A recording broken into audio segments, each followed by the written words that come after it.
In this video I'm going to show you how you can easily unfollow on Facebook. Be sure to watch the video to the very end so you don't make any mistakes.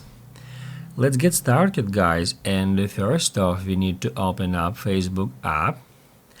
Then let's say if you are tired of seeing posts from certain users or groups in your Facebook news feed, then you can just unfollow those users without removing them from your friends list. And now I'm gonna show you two different ways how you can do so. The first way is do so right from here, from your Facebook news feed.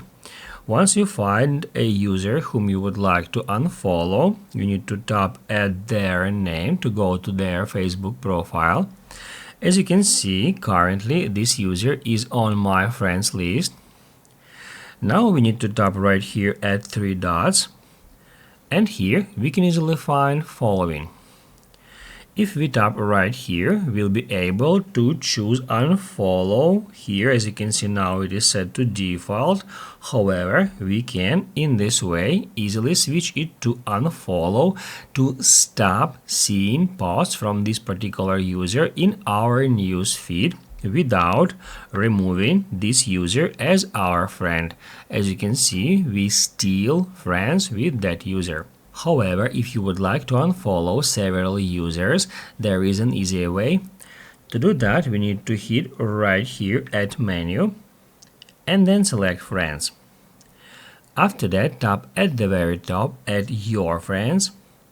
It will show you your Facebook friends here, and then let's say if we wanna unfollow some particular user, all we have to do to unfollow some person is hit right here at three dots next to it and then hit at unfollow. And then you can go through this list and unfollow any user one by one. Just keep doing the same steps. If this video was helpful for you, don't forget to hit the like button.